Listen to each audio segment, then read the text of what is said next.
You're listening to The Front Lines, a podcast for the people that truly make mountain biking happen. Not the riders, racers, or product designers, but the builders, advocates, and the often forgotten board members of your local mountain bike trail association.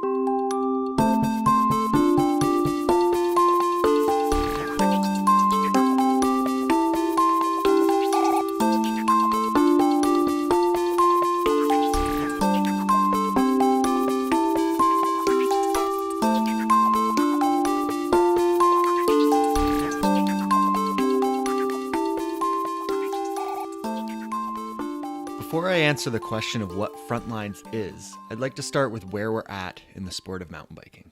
As mountain bikers, we belong to a tight-knit community. From a local sense, that community can literally be small sometimes. But as mountain bikers, we also belong to a much larger global community, one that helps us find friends all over the world through a shared passion. But we're no longer niche. We have the attention of the world, and it's evident in the numbers. In a 2012 study, 25% of bicycles sold were mountain bikes. And if you dig a little bit deeper into those stats, we'll see that road bikes only accounted for 20% and hybrids were 24%. In the United States alone, the cycling industry is estimated to be at $6.1 billion a year. And a quick estimate and a little bit of assuming means that mountain biking is at least a $1.5 billion a year industry. And again, that's in the US only. How else is mountain biking evident in the mainstream? I think a great example of this is how advertisers have used the sport to promote a wide variety of products. Automobiles, cell phones. So what does this have to do with the subject of this podcast? Well, we're part of a $1 billion a year industry, but we often forget that in order to ride mountain bikes, we need trails, and more importantly, we need access to those trails. And those trails and that access are often taken for granted.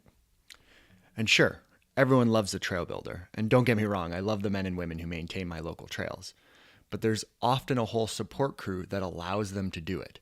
Whether it's land access, liability insurance, fundraising, there's a ton of hours that go into a trail before a shovel even touches dirt. And that's only if the builder holding that shovel is volunteering their time. So this podcast is about the entire process and about every role that needs to be filled at a local trail association and how that's done all over the world. Some of us have different laws and different rider needs, but the vast majority of us maintain trails on land that isn't ours. And we can all learn from each other's success stories and perhaps even failures. My name is Brent Hillier, and I'm in no means an expert in most of the topics that we'll be discussing. But the great thing about the global community of mountain biking is we can always find someone who is. And this show will be a platform to listen and learn from a wide variety of guests, as well as a space for discussion to share our experiences.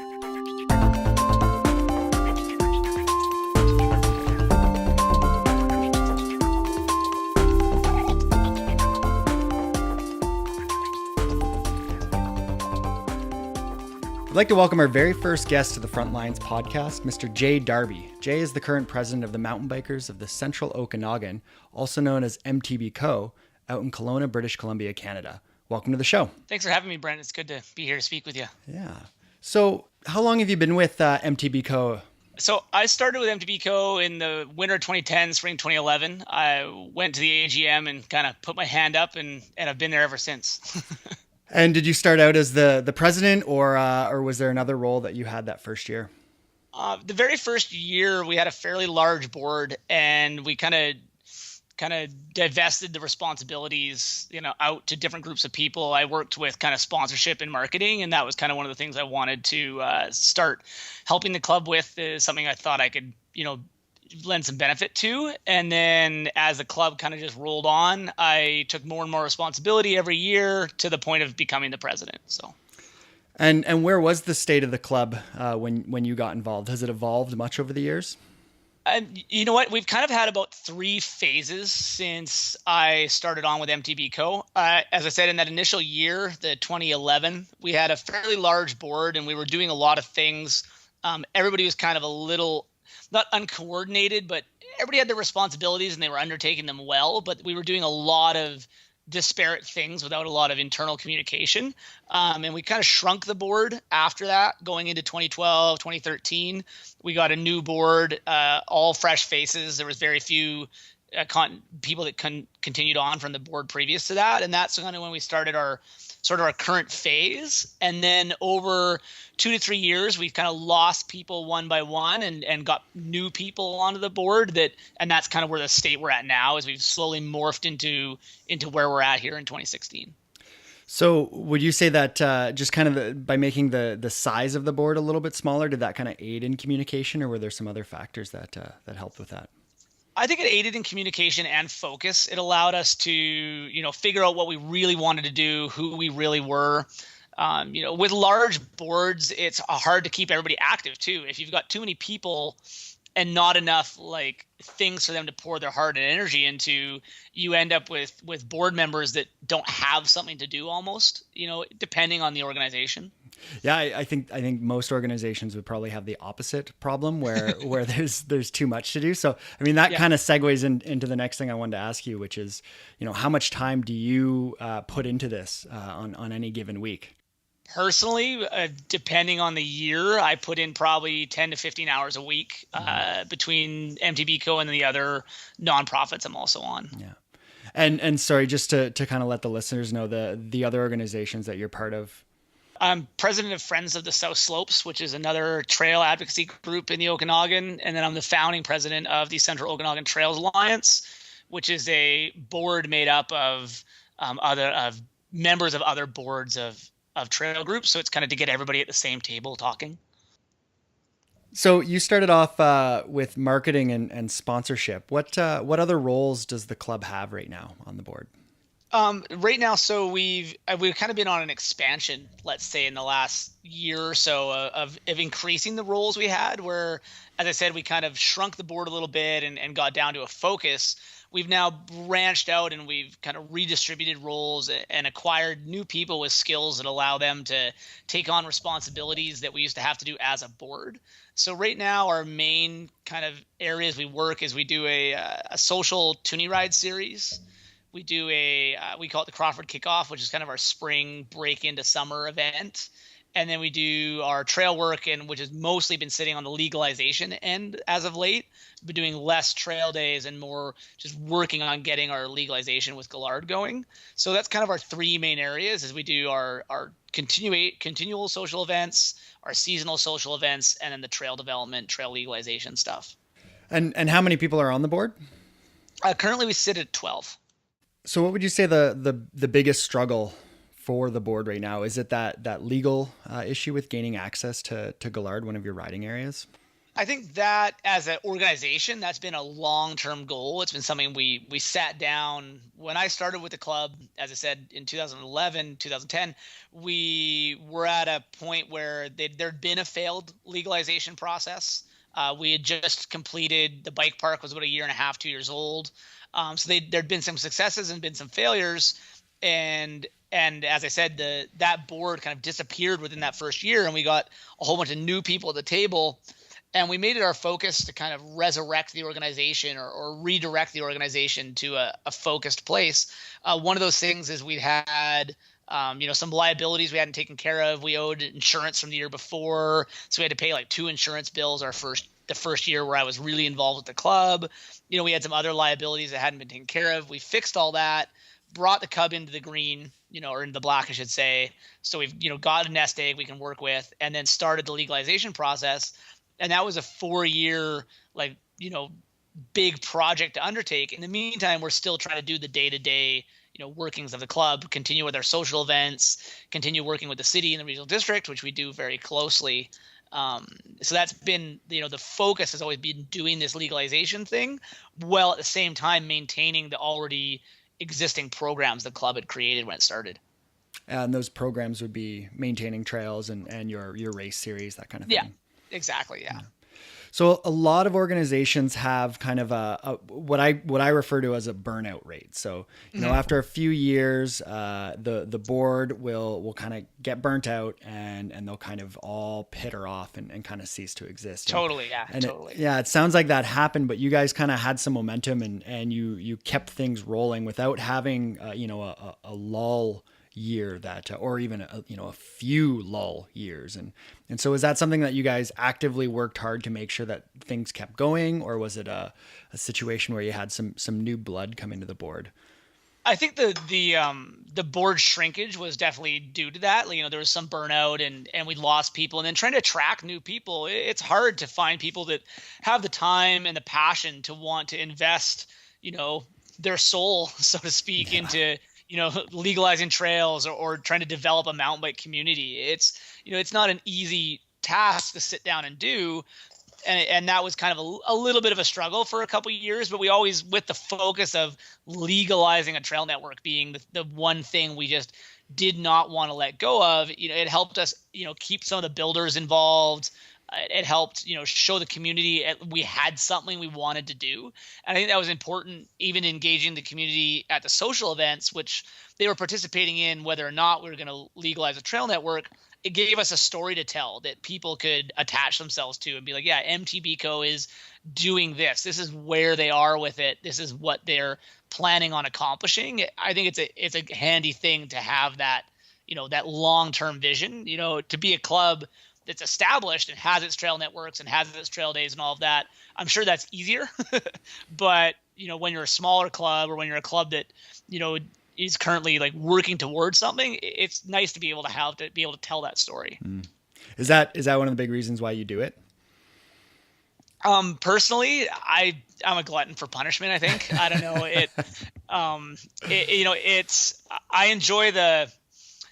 I enjoy the tough parts about it. Actually, that's one of the reasons I'm involved, I think. And I believe in our goal. I believe that legalized trails and formalized trail networks are an important asset to mountain biking in BC.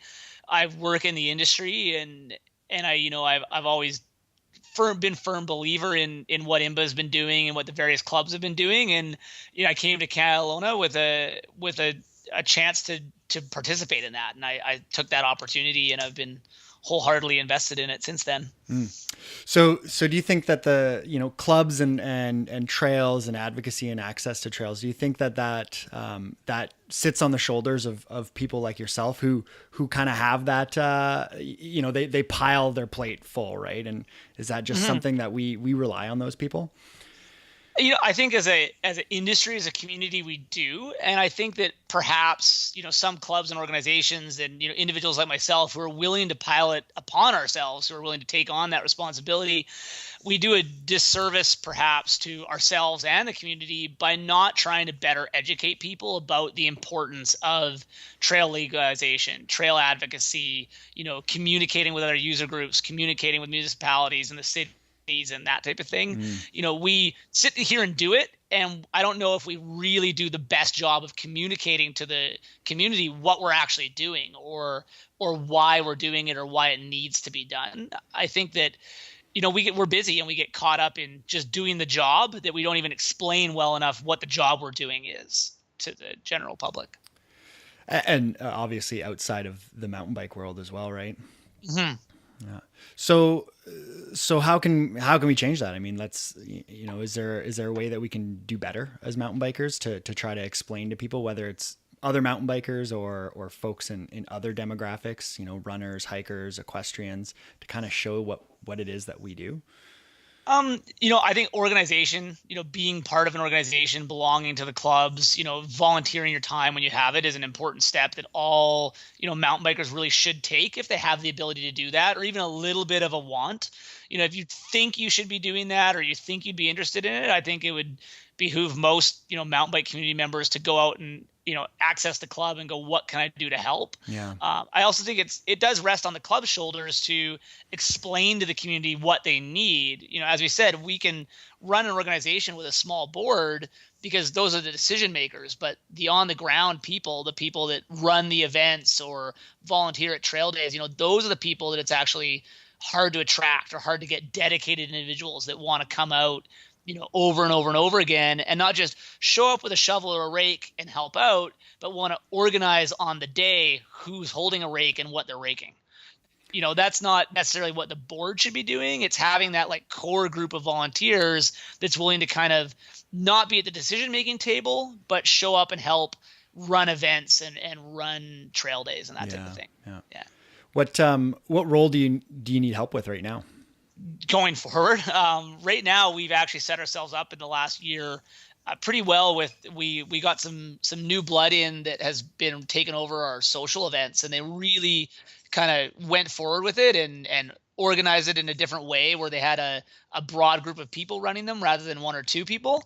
And, it really kind of moved the workload across a bunch of different hands so that one person wasn't responsible for being at every single social event, and that was very productive. And we'd love to see that happen with trail days. We'd love to see, 3 or 4 people come forward that want to just coordinate trail days so that the board can, schedule them, organize them, deal with BC Parks, deal with forest lands and natural resource operations, and promote an event, but have people that are willing to be there to organize the trail day, to say, I'm going to lead the work crew, or I'm going to, designate volunteers to do such and such an activity during the trail day. Do you think that that in the future there's an opportunity for a paid role in a situation like that? I know there's some communities that do either pay trail builders or trail day leaders. Is that an opportunity that you think that could be attained? I think it's a workable model. I think it's definitely there's a benefit to having paid individuals running trail days or running trail crews. The other organization I work with, Friends of the South Slopes, we've been very good at acquiring funding and hiring professional paid trail builders, and then using our volunteer workforce as kind of like the cleanup crew, where we go in and have these paid trail builders or paid trail crew clean large corridors of trail, but we're paying them to do the professional work, and then we're getting our volunteers to do the labor intensive, like the swamping, removing the brush cut, removing the branches and stuff from the trail beds after the paid trail crew's gone through. But then as far as an organizational and coordinating path, I think that's also, there's an advantage to having paid trail crew. The TAPS program in North Vancouver being, a really good example of how well that can work. Mm-hmm. Yeah. And obviously, funding is the key thing to that, right? And so what types of things does MTBco do for funding?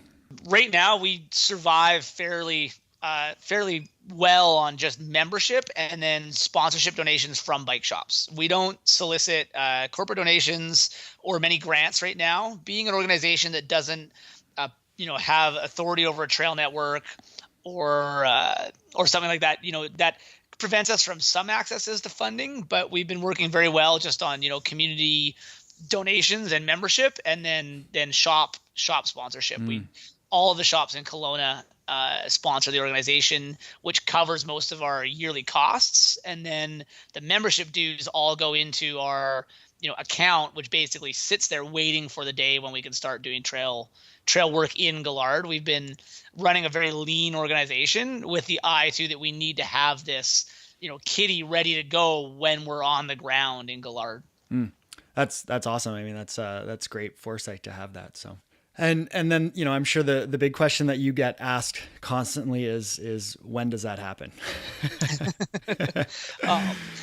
The trail legalization process in BC is a very, complicated, process. It involves a lot of stakeholders. It involves a lot of levels of government. Despite what most people would think all over the world, right? I mean, most people look to BC and say like, oh, they've got it so good over there. Exactly. Yeah. And I think it's important to acknowledge that the hoops you got to go through and the steps you gotta go up are important, and it's ensuring that the right networks are legalized and that the right organizations, take on the stakeholder role. I mean, it's important to acknowledge that it is I think it's an appropriate process, but I don't think anybody really in the general mountain bike community understands what that process is. And, from the club perspective, we talk about it all the time and we know what we're doing, but the community kind of, I don't want to say they don't get it, but they don't fully comprehend what the long-term process is. And where we are right now is, we've signed our trail use agreement, partnership agreement, they call it. And we're waiting for a signed copy to come back. But in the meantime, we're working on some timeline things. I mean, we have to submit a timeline of this is when we're going to accomplish these goals going forward that have to happen with the network. And from the Rec Sites and Trails perspective and from our perspective, we want to make sure those goals are accomplishable in the timeline provided. So there's a lot of back and forth, and they're busy individuals. The Rec Sites and Trails BC, as I've learned through this process, is, I think they're underfunded and understaffed, and they just don't have the time to respond to this process as quickly as they would like to. The individuals we work with are great individuals, and they're really interesting people that really believe in having proper recreation areas, and they're just, they're taxed on their end too. Yeah, an engaged land manager, but at the same time, underfunded and under-resourced as well. I find the same, with Friends of the South Slopes. I work with BC Parks, and through MTBco, we also work with BC Parks. We just recently last year signed a volunteer agreement with them as well, where we're working in the local trail network through BC Parks. And it's the same in that organization. I think that the mountain bike community and the recreational community, let's say at large, equestrian users and runners and hikers and all that, I think we need to start stepping up as a broader group and saying like, look, all these organizations we work with at the government level, they need more help. Yeah. So what can the community do, in the interim? You in Kelowna in regards to like our Section 57 process, or just in regards to? Yeah, I mean your community supporting us at large. Yeah, supporting you at large. Your community of riders. Is there something that they can do to help you? Is there something that they can stop doing that's hurting you? What do you need from them? I think the biggest thing that all organizations need from the community is buy-in, and that doesn't mean like attending every event. It means, sure, buying a membership is important, but in the end, it's buying into what we're doing. Believing in the goal, believing in the process, and understanding that it's a necessary thing to happen. Because that way, when they're out there and they believe in what we're doing, and somebody starts talking about it, they go, "Oh yeah, MTBco, they're legalizing Gallard. That's something that's really cool." If they're telling people that, then the right message is going across. And then we end up with more support. We end up with more people at trail days. We end up with more people at social events. I think that's the key thing, is just ensuring that, you believe in what your local club is doing. Or if you don't believe in what you're doing, if you think they're not, meeting the demands of the community, stepping up and asking them why they're not doing what you think they should be doing, or volunteering your time. In the 5 years I've been on the board, I get the questions, and I use an example of Laud is people come forward and go, how come MTBco doesn't host races? Our Toonie rides are a social ride. So they're a led group ride, not a race. And I go, well, MTBco would love to host races. Do you want to come on board and help us host races? And the answer is usually, well, no, I want you guys to do it. And I go, well, there's 8 of us or 12 of us at the board, and we're doing this, and this. And we all also have kids, or we have jobs, or we have other responsibilities, that take up, our normal everyday time. It's like, we'd love to host a race series. How about you and 3 of your friends come and volunteer to be the race series organizers? Yeah. And then you usually get a blank stare and they walk away. And so what's next for MTBco? I assume, do you have an AGM coming up? We're hosting an AGM in the spring. A lot of clubs do it in the fall, and we kind of determined recently that the spring's just kind of a better time. People are excited about riding. The season's kind of coming up. They've been through a long, cold winter, and so everybody's a little bit more enthusiastic. And then hopefully by spring, by the time of our AGM set, we'll be all ready to go to be on the ground in Gallard for the time the snow leaves. Awesome. Yeah. Well, I want to just say thank you for taking the time and being on the show. I really appreciate it. No problem, Brent.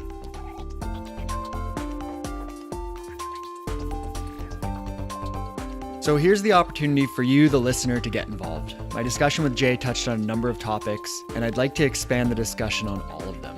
So if you'd like to join that discussion, then I encourage you to do so. Send me an email, brent@bikeski.ca.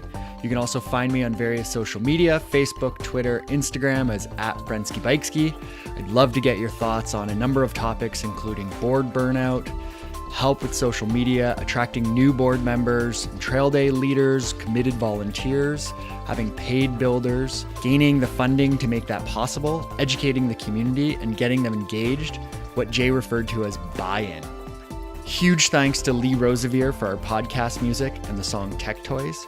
And last but not least, if you like the show, then rate us on iTunes or whatever podcatcher you use to listen to us. And if you have the time, leave us a review. It's not just to make me feel better about myself, but it also helps other listeners find us. I'm Brent Hillier. This is Frontlines. Thanks for listening to us, and happy trails.